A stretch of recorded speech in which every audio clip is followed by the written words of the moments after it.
and welcome to the next instalment from the Silver Citizen. This one's about Kalvin Phillips. It broke at 10 AM today. I don't know what time it's going to be when this uploads, but 10 AM today, Monday, July 4th. City have announced officially the signing of Kalvin Phillips. He signed on a 6-year deal and will wear the number 4 shirt. Last worn by Vincent Company. My honest opinion, I am completely and utterly underwhelmed with this signing.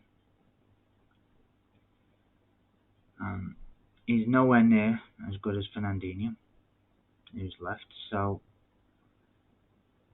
we've gone backwards in that respect.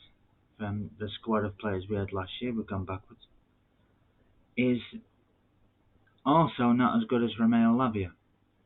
Yeah, he's played more games than Romeo Lavia, but as an older midfielder, that can play the Pep way, that's trained for the last 2 years to play the Pep way, he's not as good as Romeo Lavia. So we've gone even further back from last year after Fernandinho leaving than we would have done if we'd have promoted from within. But this club doesn't promote within anymore. For all the good that he's done, Sheikh Mansour, and as a City fan I will be eternally grateful for everything that he's given the club, he doesn't have anything to do with the running of promoting. And Pep has come out and said on numerous occasions, I don't buy or sell the players, I coach the players the team gives me. It's the new age. It's not like your Arsene Wengers and your Alex Fergusons and your managers of yesteryear. It's a new age, a new dawn in terms, where the manager coaches the players, the director of football buys the players and sells the players. Pep, he said he doesn't want anybody that's not happy at the club. If you're not happy, you can go. Nobody's irreplaceable. But he coaches who the team give him to coach. And regardless of who's the manager, City are a checkbook club, and as soon as we get used to that, we'll stop getting upset when the likes of Romeo Lavia, CJ Riley, Callum Doyle. In future years, I have no doubt James McAtee and Cole Palmer and Liam Delap will follow suit. And Jan Couto wants to leave, because they all know that if you want to make it to play for City's first team, your best option is to follow Erling Haaland's route. Really? He came to watch a City Academy game, according to Colin Rossler, who was playing for City at the time, and said to his dad and Colin's dad, Uwe, I'm going to play for this club one day. Now, did he at the time turn round and say to his agent or whoever, get me a move to Man City? No. And how do we know this?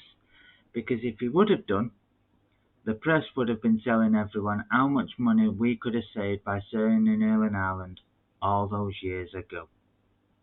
They'd have took great pleasure in saying City could have got Erling Haaland for $3 million. City could have got Erling Haaland for whatever the case may be. No. Because he knew. Deep down, Erling Haaland knew. If he's going to play for City, he's got to make it elsewhere. And then come back.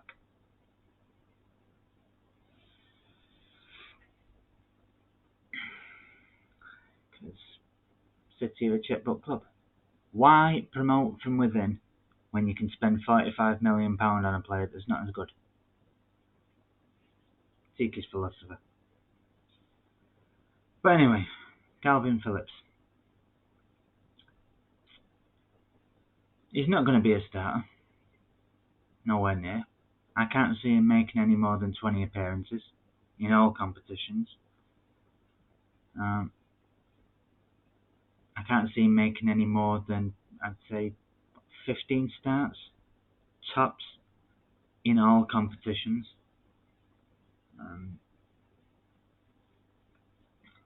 All this talk of, playing in the Champions League.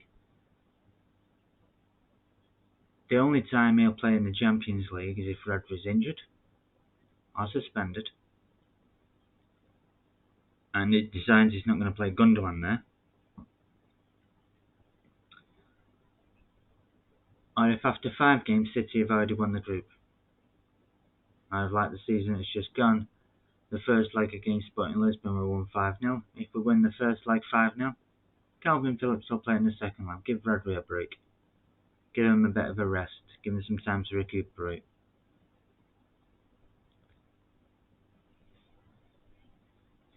As far as the Premier League's concerned, probably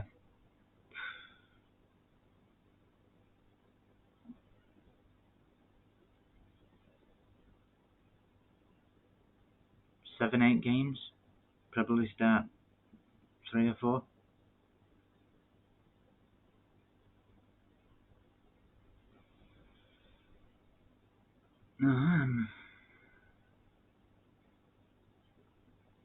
Obviously,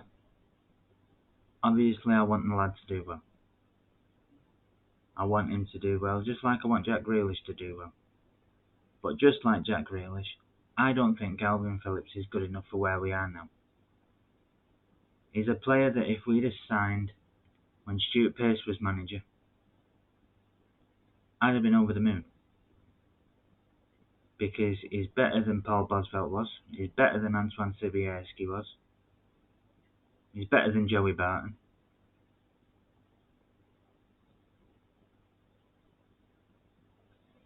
So yeah, I'd have been over the moon because we'd have improved the squad a great deal. But this squad's come a hell of a long way since the days of Stuart Pearce being manager.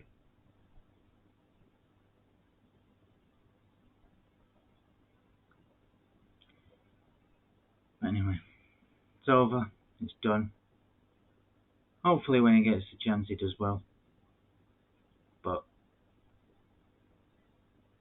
like I said, I don't think he's better than Romeo Lavia. So it's just a load of money wasted on a player, for me, that could have been used to buy someone like Cucurella.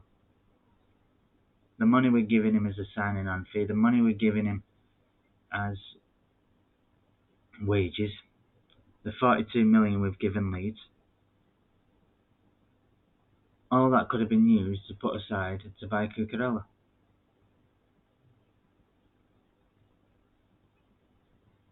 Now the funny thing about Romeo Lavia is City have turned round, apparently. Whether this is true or not, I don't know. It's only like sources and stuff like that. But apparently City have turned around and said that they've added a buyback clause in the contract because they consider Romeo Lavia a top class player. Well, I'm not being funny, but if that's the case and you consider him a top class player, why get rid of him for 10 million? Why not bring him into the first team setup? If he's such a top class player, why get rid of him? Anyway,